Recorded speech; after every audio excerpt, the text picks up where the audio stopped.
Arnold Schwarzenegger एक living legend है।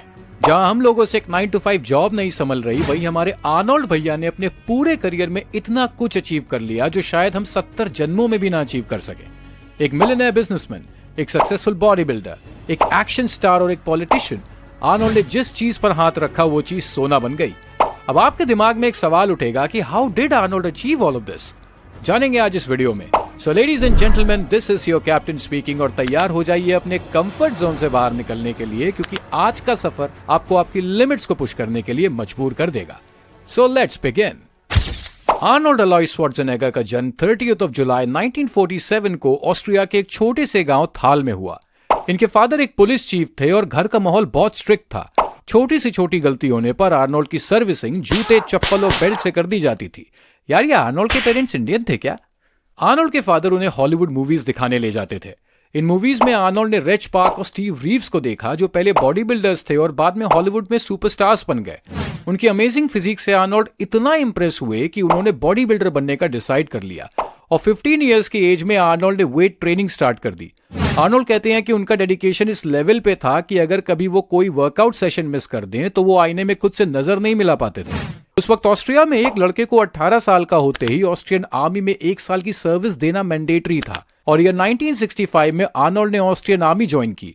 जब आर्नोल्ड ऑस्ट्रियन आर्मी में सर्विस दे रहे थे तभी जूनियर मिस्टर यूरोप का कंपटीशन होने वाला था। आर्नोल्ड ने आर्मी में लीव्स के लिए अप्लाई किया, लेकिन वो रिजेक्ट हो गई और इसके बाद आर्नोल्ड बिना किसी लीव अप्रूवल के आर्मी छोड़कर जूनियर मिस्टर यूरोप का कंपटीशन खेलने चले गए। आर्नोल्ड ने इस कंपटीशन में फर्स्ट प्लेस सिक्योर किया, मगर जब वो ट्रॉफी और मेडल लेके वापस आए तो ऑस्ट्रियन आर्मी ने आर्नोल्ड को 1 हफ्ते के लिए जेल में डाल दिया। भाई का डेडिकेशन देख रहे हो? लेकिन जेल से बाहर आने के बाद आर्नोल्ड के हौसले और बुलंद हो गए। उनकी ट्रेनिंग और इंटेंस होती चली गई और फिर आया ईयर 1966 जब आर्नोल्ड मिस्टर यूनिवर्स कॉन्टेस्ट के लिए लंदन गए। मिस्टर यूनिवर्स का टाइटल आर्नोल्ड के लिए अमेरिका जाने का एक टिकट था, लेकिन आर्नोल्ड इस कंपटीशन में 2nd प्लेस लाए और American body builder Chester Norton से हार गए। इस कंपटीशन के एक जज चार्ल्स बेनेट को आर्नोल्ड के अंदर पोटेंशियल दिखाई दिया और उन्होंने आर्नोल्ड को कोचिंग का ऑफर दिया। आर्नोल्ड ने ऑफर एक्सेप्ट तो कर लिया, लेकिन उनके पास लंदन जैसे एक्सपेंसिव सिटी में सरवाइव करने के लिए पैसे नहीं थे। इसलिए चार्ल्स बेनेट ने आर्नोल्ड को अपने फैमिली मेंबर की तरह अपने घर पे रख लिया। यह पहली बार था जब आर्नोल्ड को प्रॉपर गाइडेंस मिली। चार्ल्स बेनेट के घर पर आर्नोल्ड की मुलाकात अपने चाइल्डहुड आइडल रिच पार्क से भी हुई और इस तरह से रिच पार्क आर्नोल्ड के मेंटर बन गए। आर्नोल्ड की मेहनत रंग लाई और ईयर 1967 में मात्र 20 साल की एज में आर्नोल्ड यंगेस्ट मिस्टर यूनिवर्स बन गए। उस वक्त 7 समंदर पार अमेरिका में जो वीडर नाम के एक बिजनेसमैन अपने बॉडी बिल्डिंग फेडरेशन IFBB को प्रमोट करने के लिए बॉडी बिल्डर्स की तलाश कर रहे थे, जो ने आर्नोल्ड को अमेरिका आके उनकी फेडरेशन के लिए खेलने का ऑफर दिया। आर्नोल्ड ने बिना टाइम वेस्ट किए हाँ कह दिया और 1968 में 21 साल की उम्र में अपनी टूटी फूटी इंग्लिश और थोड़े से कपड़ों के साथ वो अमेरिका आ गए। अमेरिका में आर्नोल्ड की मुलाकात अपने फ्लैटमेट फ्रैंको कोलंबो से हुई और ये दोनों लाइफ टाइम फ्रेंड बने रहे। इन दोनों की स्टोरी बहुत कॉमन थी। जहां आर्नोल्ड ऑस्ट्रिया के एक छोटे से गांव से थे, वहीं फ्रैंको इटली के एक छोटे से गांव से थे और इन दोनों को इंग्लिश नहीं आती थी। इन दोनों की जोड़ी जय वीरू की तरह थी। लेकिन बॉडी बिल्डिंग एक बहुत ही एक्सपेंसिव गेम है और फेडरेशन से मिलने वाले पैसे फूड पे ही खर्च हो जाते थे और बहुत जल्द आर्नोल्ड को यह समझ आ गया कि उनको कैलिफोर्निया में सरवाइव करने के लिए और भी कुछ करना पड़ेगा और जय और वीरू ने ईंटें बिछाने का काम शुरू कर दिया। टूटी फूटी इंग्लिश होने के बावजूद भी वो काम ढूंढ लेते और कुछ ही समय में इनका काम इतना बड़ा हो गया कि आर्नोल्ड बॉडी बिल्डिंग में चैंपियन बनने से पहले ही मिलियनेयर बन चुके थे। अब यूं तो आर्नोल्ड यूरोप के सबसे बेस्ट बॉडी बिल्डर थे, मगर अमेरिका में उनका competition elite class body builders के साथ था। आर्नोल्ड के पास मसल मास तो था, मगर वो बल्की थे। जो वीडर के सुपरविजन में आर्नोल्ड ने अपने कंडीशनिंग पे काम किया। 1969 में आर्नोल्ड ने एमिएचर मिस्टर यूनिवर्स का टाइटल जीता और वो एलिजिबल हो गए मिस्टर ओलंपिया कंपटीशन के लिए, जहां सारे मिस्टर यूनिवर्स कंपीट करते हैं। उसी साल आर्नोल्ड मिस्टर ओलंपिया के स्टेज पर उतरे, मगर वो 2nd प्लेस सिक्योर कर पाए और current mister Olympia Sergio Oliva से हार गए। इस हार के बाद आर्नोल्ड और फोकस्ड हो गए और उन्होंने खुद से वादा किया कि आज के बाद वो कभी कोई कंपटीशन नहीं हारेंगे। वो डेली 8 आवर्स ट्रेन करते थे। ट्रेनिंग के अलावा वो फ्रैंको के साथ अपना बिजनेस भी संभालते और कॉलेज भी जाते। उनका स्केड्यूल इतना टाइट था कि वो सिर्फ 4 घंटे ही सो पाते थे। आर्नोल्ड का फोकस इतना जबरदस्त था कि 1970 में उन्होंने नापा मिस्टर यूनिवर्स प्रोफेशनल्स में अपने आइडल रिच पार्क को हरा दिया। इनफैक्ट जब रेज ने आर्नोल्ड को स्टेज पर देखा तब वही उनसे कह दिया कि अगले ओलंपिया वही बनने वाले हैं और हुआ भी कुछ ऐसा ही। 1970 में मिस्टर ओलंपिया में आर्नोल्ड ने सर्जियो ओलिवा को हराकर फर्स्ट प्लेस सिक्योर किया और इसके बाद आर्नोल्ड को हराने वाला कोई पैदा ही नहीं हुआ। वो आने वाले टाइम में टोटल 7 टाइम्स मिस्टर ओलंपिया बने। लेकिन 1975 में आर्नोल्ड के साथ कुछ ऐसा हुआ कि आर्नोल्ड एक हाउस होल्ड नेम बन गए। दरअसल 1975 में जॉर्ज बटलर नाम के एक डायरेक्टर पंपिंग आयरन नाम की एक डॉक्यूमेंट्री बना रहे थे। इस डॉक्यूमेंट्री में जॉर्ज बटलर ने 1975 मिस्टर ओलंपिया की प्रिपरेशन को दिखाया और पहली बार ऑडियंस को बॉडी बिल्डर्स की पर्सनल लाइफ में झांकने का मौका मिला। अब यूं तो ये डॉक्यूमेंट्री बॉडी बिल्डर्स को प्रमोट करने के लिए थी, मगर क्योंकि आर्नोल्ड एक मिस्टर ओलंपिया थे इसलिए वो इस डॉक्यूमेंट्री में सबसे ज्यादा लाइमलाइट में रहे और इस तरह से आर्नोल्ड पूरी दुनिया में फेमस हो गए। अगर आप एक हार्डकोर बॉडी बिल्डिंग फैन हैं तो आपने पंपिंग आयरन जरूर देखी होगी। 1975 मिस्टर ओलंपिया जीतने के बाद आर्नोल्ड ने 28 इयर्स की एज में रिटायरमेंट ले ली।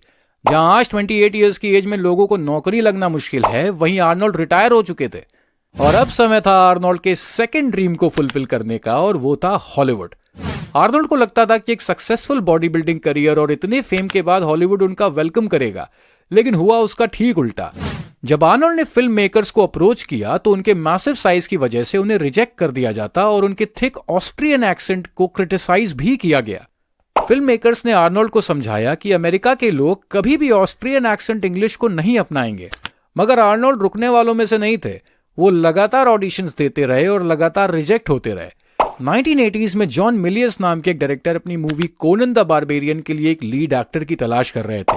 जॉन को तलाश थी एक ऐसे एक्टर की जो लंबा चौड़ा हो और एक डिफरेंट एक्सेंट में बात करता हो। आर्नोल्ड इस कैरेक्टर के लिए पिक्चर परफेक्ट थे और इस तरह से आर्नोल्ड के हॉलीवुड के करियर की शुरुआत हुई। कोनन द बारबेरियन एक हिट मूवी साबित हुई। आर्नोल्ड की परफॉर्मेंस को अप्रिशिएट तो किया गया, मगर उनको अभी भी काम नहीं मिल रहा था। उन दिनों जेम्स कैमरॉन अपनी science fiction movie the terminator में एक साइबॉग के रोल के लिए एक्टर ढूंढ रहे थे। जेम्स ने आर्नोल्ड को इस रोल के लिए कास्ट किया। आर्नोल्ड कहते हैं कि टर्मिनेटर रिलीज होने से पहले सब इस मूवी को बी ग्रेड समझ रहे थे, लेकिन टर्मिनेटर एक मैसिव हिट बन गई और आर्नोल्ड को एक एक्शन हीरो की तरह देखा जाने लगा। सबसे कमाल की बात तो ये थी कि जिस थिक ऑस्ट्रियन एक्सेंट को फिल्म मेकर्स क्रिटिसाइज कर रहे थे, उसी एक्सेंट को अमेरिका ने बड़े प्यार से अपनाया। इस मूवी में आर्नोल्ड को बहुत कम डायलॉग्स मिले थे, लेकिन मूवी में बोला गया एक dialogue I will be back superhit हो गया। इस डायलॉग का क्रेज इतना था कि लोग राह चलते आर्नोल्ड को रोककर इस डायलॉग की डिमांड करते। आर्नोल्ड की हॉलीवुड की गाड़ी में टॉप गियर लग चुका था और इसके बाद आर्नोल्ड ने back to back action movies करी। Commando, Predator, Total Recall, Terminator franchise, True Lies, Batman and Robin, Expendables जैसी मूवीज हमें आने वाले समय में देखने को मिली। आप आर्नोल्ड की मूवी सक्सेस को इस बात से समझ सकते हैं कि 1980s में उनकी राइवलरी सिल्वेस्टर स्टेलोन से हो गई थी और ये दोनों एक दूसरे की टांग खींचने का कोई मौका नहीं छोड़ते थे। हालांकि आगे चल के इन दोनों में दोस्ती हो गई और आर्नोल्ड ने सिल्वेस्टर के साथ एस्केप प्लान और एक्सपेंडेबल्स में काम भी किया। लेकिन आर्नोल्ड अपने एक्शन से ज्यादा अपने डायलॉग डिलीवरी के लिए फेमस हुए। आर्नोल्ड एक सिंपल से डायलॉग को अपने ऑस्ट्रियन एक्सेंट में इतना जबरदस्त डिलीवर करते कि वो आइकॉनिक बन जाता। प्रेडेटर मूवी में बोला गया डायलॉग,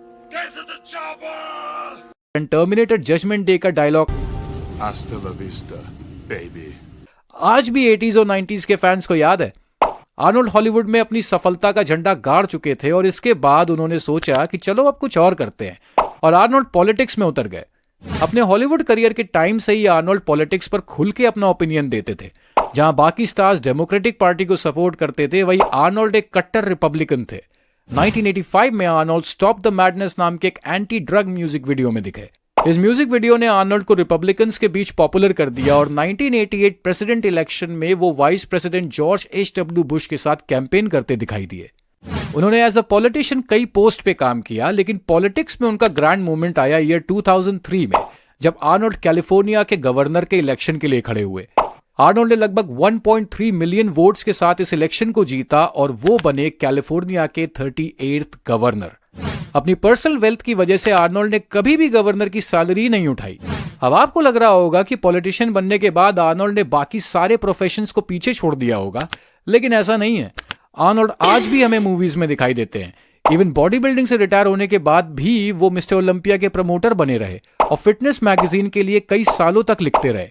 ईयर 1989 में IFBB ने आर्नोल्ड के बॉडी बिल्डिंग कॉन्ट्रीब्यूशन को ऑनर करने के लिए आर्नोल्ड क्लासिक कंपटीशन की शुरुआत करी। यह कंपटीशन हर साल होता है और इसमें टॉप बॉडी बिल्डर्स कंपीट करते हैं। आज आर्नोल्ड 77 ईयर्स के हैं और अपने पूरे करियर में आर्नोल्ड ने टोटल 22 बॉडी बिल्डिंग चैंपियनशिप्स जीती, 42 मूवीज में काम किया। लेकिन आज भी आर्नोल्ड के अंदर काम करने का जज्बा वैसा ही है जैसे उनकी जवानी में था। मगर क्या होता अगर आर्नोल्ड बिजनेस में मिलियंस ऑफ डॉलर्स कमाने के बाद वहीं रुक जाते और बॉडी बिल्डिंग के करियर को आगे परस्यू ही ना करते? Well, the answer is simple. अगर आर्नोल्ड कंफर्ट जोन में फंस जाते तो शायद बॉडी बिल्डिंग इतनी पॉपुलर ना हुई होती, कई फिटनेस कंपनीज अपने प्रोडक्ट्स ना बेच पाती, हॉलीवुड फैंस को एक एक्शन स्टार ना मिलता और कैलिफोर्निया को एक फिटनेस फ्रीक गवर्नर ना मिलता। कंफर्ट जोन में ना रहकर आर्नोल्ड ने सिर्फ अपनी ही नहीं बल्कि करोड़ों लोगों की लाइफ को इम्पैक्ट किया। इसीलिए मेरे यारों, अगर आप कंफर्ट जोन में फंसे हुए हो तो बाहर आ जाओ, क्योंकि अगर आप कंफर्ट जोन से बाहर नहीं निकले तो ये लड़ाई आपके बच्चों को लड़नी पड़ेगी। इसलिए कंफर्ट जोन में भगवान के भरोसे मत बैठे रह जाना, क्या पता भगवान आपके भरोसे बैठा हो। आपका आर्नोल्ड की जर्नी के बारे में क्या कहना है हमें कमेंट सेक्शन में जरूर बताइएगा। और अगर आपको हमारा काम पसंद आया हो तो यारो ठोक दो उस सब्सक्राइब बटन को, ताकि हम आपके लिए और भी मोटिवेटिंग वीडियोस ला सकें। मिलेंगे आपसे अगले वीडियो में, तब तक अपना ख्याल रखें, स्वस्थ रहे, मस्त रहे। This is captain Parshu signing of.